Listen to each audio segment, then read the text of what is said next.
Ya Arhamar Rahimin, irhamna.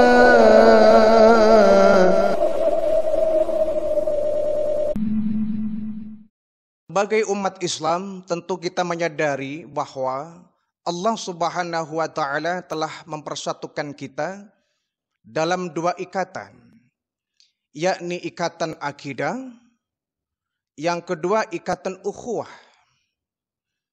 Ikatan akidah adalah bahwa kita memiliki Tuhan yang sama, memiliki keyakinan yang sama, yakni Islam. Maka siapapun orangnya, apapun bahasanya, dari manapun dia dilahirkan, suku apapun dia, kalau Tuhannya sama, akidahnya sama, kita adalah bersaudara. Yang kedua ikatan ukhuwah, bahwa kita disatukan oleh Allah sebagai satu kesatuan umat Islam. Jangan sampai di antara kita saling berpecah belah. Kita umat yang satu, kita bersaudara. Sesama umatnya baginda Rasulullah, kita bersaudara. Biarpun kita tinggal di negara yang berbeda, di daerah yang berbeda, kulit juga berbeda, suku bangsa juga berbeda. Tetapi kalau kita umat Islam, umatnya baginda Rasul, maka kita adalah bersaudara. Allah peringatkan, wa taqsimu bihablillahi jami'a wa la tafarraqu. Hai umat Islam, berpegang teguhlah kamu pada tali Allah, jangan bercerai-berai. Kalau kita bercerai-berai, maka kita gampang dikuasai oleh musuh-musuh kita. Nah, baginda Rasulullah Sallallahu Alaihi Wasallam di satu hadis memperingatkan kita, yushikul umamu ang tada'a alaikum kama tada'al akalatu ila qas'atiha.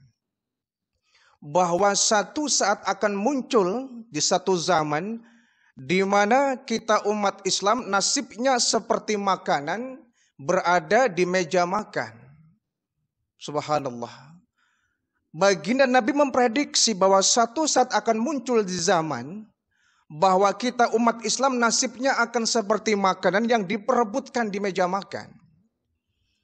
Yang timur mau menyantap, yang utara mau menerkam, yang selatan mau menginjak-injak, yang barat ingin menerkam kita. Kita dikepung oleh musuh-musuh kita dan niat mereka satu, ingin mengoyak kita, menghancurkan kekuatan kita. Lalu kemudian ada sahabat yang bertanya, wa min qillatin nahnu yauma idzin. Ya Rasulullah, apakah karena jumlah kami ketika itu sedikit sehingga kita dikuasai betul oleh musuh-musuh kita? Nabi membantah, bal antum yauma idzin katsir. Tidak sama sekali, bahkan jumlahmu terbanyak. Jumlahmu mayoritas, kau termasuk umat yang banyak. Tidak sedikit, kalau sedikit mungkin oke lah wajar kamu dikuasai musuh-musuh kamu. Ini jumlahmu banyak. Walakinnakum ghusa'un ka ghusa'is sail. Tetapi kau seperti buih di tengah-tengah lautan. Banyak tapi nggak punya daya upaya. Banyak tapi nggak memiliki power dan kekuatan. Kau diombang-ambing oleh lingkungan kalian. Seperti buih tengah lautan. Yang namanya buih begitu banyak, ya nggak ada daya upaya. Tidak ada bobotnya, begitu ringan dan gampang dipermainkan gelombang. Dihantam ke kiri, dihantam ke kanan. Untuk pada akhirnya kita pun terpinggirkan. Subhanallah. Jumlahnya banyak kata Nabi itu. Tetapi kau seperti buih di tengah lautan. Kalian seperti buih-buih yang mengambang di tengah-tengah lautan. Tidak bisa menaklukkan ombak, tapi kau yang ditaklukkan ombak. Artinya umat Islam sudah tidak ada kekuatannya ketika itu. Tidak punya harga dirinya. Begitu kuat musuh menguasai kita, kata baginda Rasul. Wala yanza'annallahu min suduri aduwikumul mahabbata minkum. Dan Allah mencabut rasa takut di dada-dada musuh mereka. Subhanallah. Allah mencabut rasa takut di dada musuh-musuh mereka. Sehingga mereka begitu berani menghantui kita. Mereka berani mengoyak kita. Mereka berani mengganggu kita. Kenapa? Allah cabut rasa takut di hati musuh-musuh kita.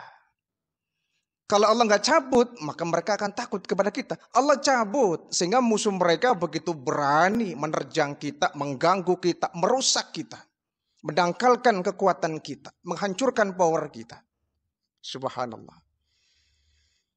Itulah yang menyebabkan mereka mengepung kita. Berani mengepung kita, berani mempermainkan kita. Karena mereka sudah tidak lagi rasa takut. Allah cabut rasa takut di hati mereka.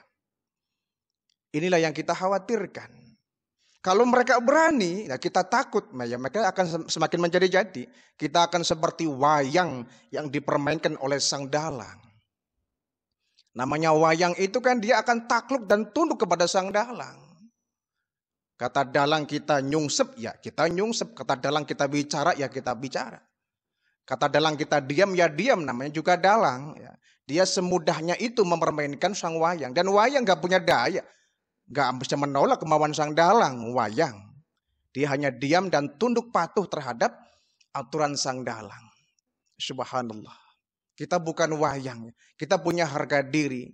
Kita punya kepribadian. Kita harus bisa berdiri di atas kaki kita sendiri. Jangan mudah kita dipermainkan oleh musuh-musuh kita. Kenapa semua itu terjadi? Kenapa sampai segitu parahnya umat Islam tidak punya kekuatan? Kenapa sedemikian parahnya kita umat Islam dipermainkan oleh musuh-musuh kita? Kata baginda Rasul, "Wala yaktifannallahu fi qulubikumul wahni." Karena mereka oleh Allah dimunculkan di hati-hati mereka satu penyakit yang disebut penyakit wahan. Jadi yang menyebabkan kekuatan kita terberdaya, membuat kita nggak punya harga diri, membuat kita lemah di depan musuh-musuh kita, Allah menjangkitkan, Allah menumbuhkan di hati-hati mereka umat Islam penyakit yang disebut penyakit wahan. Nah, penyakit wahan itu penyakit apa? Bukankah di zaman sekarang itu sudah banyak tuh dokter spesialisnya? Apakah tidak ada dokter yang menyembuhkan penyakit wahan? Apakah tidak ada obat yang bisa menghilangkan penyakit wahan? Apakah tidak ada profesor ahli obat yang bisa menemukan untuk mengobati penyakit wahan? Ternyata tidak ada. Karena penyakit wahan ini muncul bukan dari fisik seorang manusia, seorang muslim, tapi dalam jiwa kita. Sahabat kemudian terheran-heran, "Ya Rasulullah, wa mal wahnu?" Ya Rasul, penyakit wahan itu apa? Penyakit kulit, penyakit badan. Apa ya Rasul penyakit wahan? Kok bisa penyakit ini kok bisa menyebabkan lemahnya kekuatan umat Islam? Karena Nabi menyebut itu suatu penyakit, ya sahabat kemudian kaget, penyakit. Kok bisa penyakit menyebabkan umat Islam kok lemah? Kok ada penyakit yang membuat musuh Islam tuh banyak mempermainkan kita? Kok ada penyakit yang membuat kita kemudian gak berdaya di depan musuh-musuh kita? Nah, ketika sahabat bertanya apa itu penyakit wahan, Rasulullah Sallallahu Alaihi Wasallam menguraikan.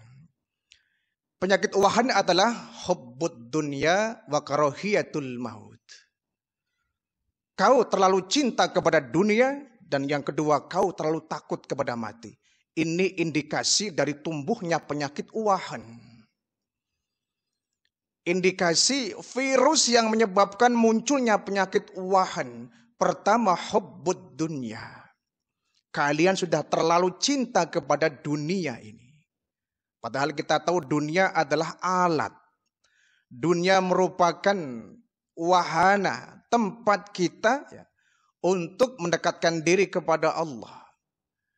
Dunia itu media, perantara, bukan tujuan. Maka kalau kita mencintai dunia sepenuhnya, ya salah. Dunia boleh kita cintai, tidak ada larangan kita mencintai dunia. Kita mencintai pekerjaan kita, mencintai rumah kita, mencintai tempat kerja kita, mencintai anak kita, istri kita. Seluruh yang ada di dunia boleh kita cintai, nggak ada larangan. Yang tidak boleh kalau sampai terlalu. Hubbud dunya, terlalu cinta kepada dunia. Terlalu cinta kepada pekerjaan, akhirnya gila kerja. Waktunya habis untuk bekerja. Pagi, siang, sore, malam bekerja terus. Lupa dengan Allah, lupa dengan Rasulullah, lupa dengan agamanya, lupa dengan masjid, lupa dengan Islam dan sebagainya. Sehingga Pantas kalau kemudian ini yang menyebabkan keroposnya kekuatan kita. Hubud dunia kita. Kita terjebak kepada al-hakumut takasur. Bermegah-megah kepada dunia. Ya pantas kalau kemudian kita terbengkalai. Kita nggak memikirkan agama kita. Yang kita kejar dunia, dunia dan dunia. Agama, itu mah sampingan saja. Agama, itu mah sisa waktu saja. Yang terpenting ini dunia. Kita bikin kaya anak kita bikin kaya cucu kita. Ya tentu itu boleh-boleh saja. Kita bekerja, itu wajib hukumnya. Kita memberikan nafkah kepada keluarga kita, berangkat pagi pulang sore, bekerja, peras keringat banting tulang, itu wajib. Bukan hanya boleh, wajib. Tetapi jangan sampai dasarnya adalah terlalu cinta kepada dunia yang kau kemudian melupakan agama. Kau melupakan peranmu sebagai umat Islam. Kau disibukkan dengan urusan dunia sehingga agamamu tidak kau perhatikan, sehingga pantas kalau musuhmu akan banyak menghancurkan kekuatanmu. Hubbud dunia. Kita boleh cinta kepada harta kita, boleh. Kita cinta kepada kendaraan kita yang kita beli, boleh. Kita mencintai rumah kita yang kita bangun, itu boleh-boleh saja. Itu urusan dunia, boleh kita cintai dan jadikan itu sebagai perantara, media, alat untuk meraih kebahagiaan akhirat. Tentu boleh saja. Sekali lagi yang tidak boleh adalah hubbud dunya. Terlalu melebihi. Kalau terlalu berarti melebihi. Kalau sekedarnya itu boleh saja. Wajar kita mencintai yang kita miliki, itu wajar. Tapi kalau sudah terlalu cinta kepada dunia, akhirnya seluruh waktu kita pergunakan untuk membangun dunia. Kita lupa dengan agama kita lupa dengan persatuan kita sebagai umat Islam. Di kota-kota kadang-kadang ya, untuk mengumpulkan masyarakat, bikin pengajian sulit sekali. Kita mengundang warga untuk datang ke pengajian, banyak alasannya karena sibuk, sedang keluar kota, banyak kegiatan di kantor, pulangnya malam. Sehingga tidak peduli dengan kondisi umat Islam. Dengan kondisi Islam nggak peduli. Yang dikejar adalah pribadi-pribadi, nafsi-nafsi. Subhanallah. Itu yang menyebabkan kemudian kita membangun masjid, megah, indah, menawan, bagus, miliaran, tapi isinya kosong. Zuhur sepi, asar sepi, maghrib sepi, isya sepi, apalagi subuh. Padahal kita membangun di pemukiman yang padat penduduk. Orangnya banyak. Tetapi kemana mereka? Kita ajak ke masjid, yang datang hanya orang itu saja. Padahal kalau seandainya satu wilayah, satu kampung, satu RW saja kumpul menjadi satu, begitu banyak. Coba kita lihat ketika Idul Fitri, Idul Adha. Semua berkumpul. Alhamdulillah kita senang ya, begitu meriahnya salat Id ya. Semua warga berkumpul menjadi satu. Tapi setelah Id berlalu, kembali masjid kita sepi. Salat 5 waktunya ditinggal entah kemana. Mereka sibuk dengan pekerjaannya masing-masing. Subhanallah. Ini virus yang pertama, munculnya penyakit wahan. Yang kedua kata baginda Rasul, virus yang menyebabkan munculnya penyakit wahan, wa karahiyatul maut. Kau terlalu takut mati. Padahal kullu nafsin dha'iqatul maut. Semua yang bernapas, semua makhluk hidup bakal menemui kematian. Takut mati. Takut mati di sini ya umum, bisa takut mati karirnya, bisa takut mati usahanya, bisa takut mati pekerjaannya, bisa takut mati kedudukan di masyarakatnya, mati. Yang kita takut-takuti. Yang paling puncak ketika kita takut mati, meninggalkan dunia ini. Kita mati ataupun kita takut ataupun tidak, pasti tiba. Kita takut atau tidak, mati pasti akan datang menjemput kita.